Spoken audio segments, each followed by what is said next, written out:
Today we are going to learn how to quickly paint up the terrain from the Warcry Catacombs set.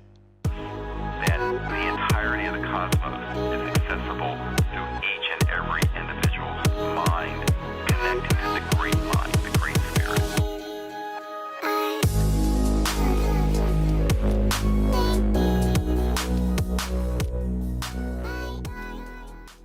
Welcome back to the channel, collectors. So in today's video, I have already painted 4 pieces of terrain from the Warcry Catacombs set.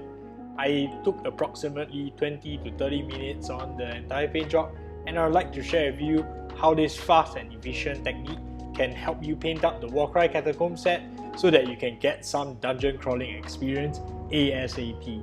This video extensively uses the overbrush method, so if you are unfamiliar with the overbrush method, you should check out the link in the description below. So if you're excited to get some dungeon crawling experience started, let us begin. Alright, so let's paint up some Warcry terrain. These will be the colors you will need so that you can paint up all the mentioned Warcry terrain. Alright, so if you're ready, let us begin. Okay, so first and foremost, the Warcry terrain is from a Chinese factory, and the knobs tend to be very pronounced. So what I would recommend is, before you paint up any of your Warcry terrain, use a rotary tool and remove the knobs. Currently what I'm doing is, I'm using a CNC bit and I've placed it in my David Union rotary tool, and I'm removing the knobs really well. As you can see, because it's sort of like a abrasive round surface, you can just really target the knobs and get rid of the excess plastic. The plastic is really thick and really chunky. Okay, so now all the knobs have been removed. We're going to start gluing some of them together. The archways and doors come with bases, and I'm currently gluing them together with CA glue. You can also use plastic glue in lieu of this step. And we are gluing the wall and the weapon cache together. So just using CA glue and gluing it together. Put it tight and you should be just fine. Now just putting on the weapons. In retrospect, I might have not glued on the weapons and painted the weapons separately. However, in the interest of time, I've glued on the weapons, and I decided that I wanted to paint the entire thing in one piece to save some time. The entire process took about 20 minutes to finish all 4 pieces of terrain, and very easily you can finish the entire Warcry terrain set in, I estimate, under 2 hours. Okay, so right now we'll be painting the brass bridge from the Warcry Catacombs set. So first and foremost, we are starting with an overbrush of lead belcher.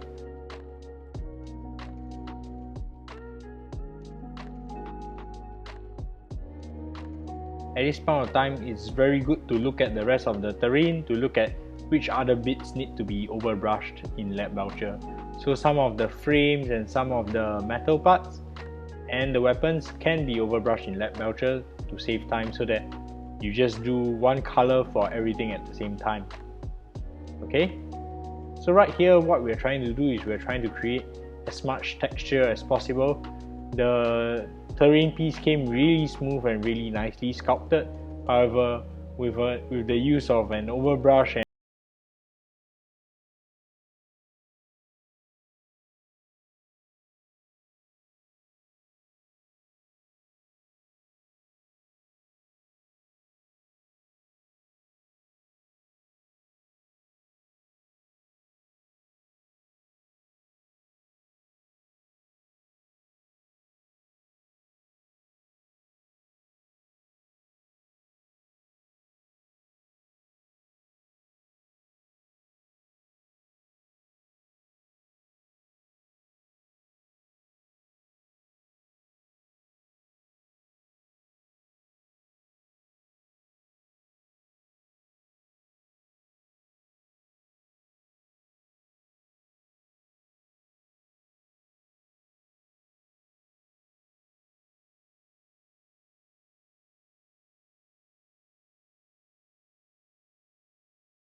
I've done this stage while the model is dried, so that it does not really mix with the previous layer, and it creates a very nice weathered texture.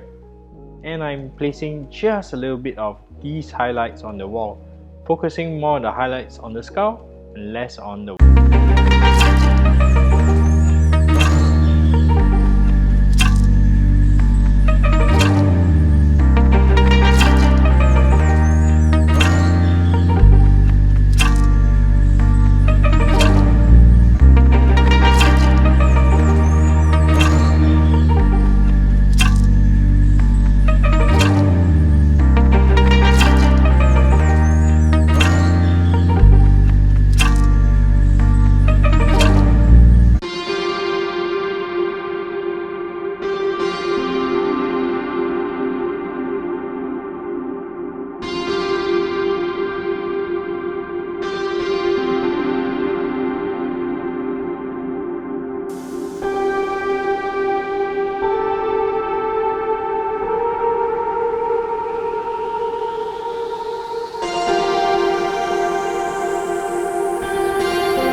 overbrush and dry brush. I would say that the distinctive difference would be that overbrushing tends to take advantage of the moisture in the paint to create brush marks and textures, whereas dry brushing tends to be almost like using dry pigment just to pick up the edges and the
red. So using Blood Angel's red, I'm going over the Corn Shield.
Using this dark oak flesh to create some wooden looking surfaces. And yeah, the masonry is done the same way as the sewer vent, and this is all.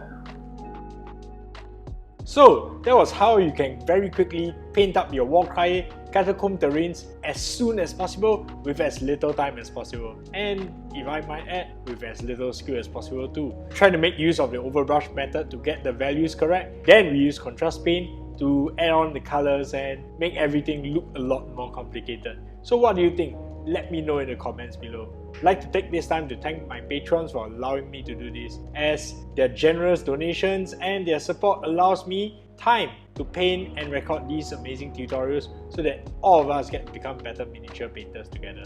So I hope you head on to the Patreon and support me as a patron. For as low as $1 a month, you get to see my finished work before anybody else in this world. So the Patreon exclusive video for this period would be the bloody NMM copper on my night web pager, which you can see right here.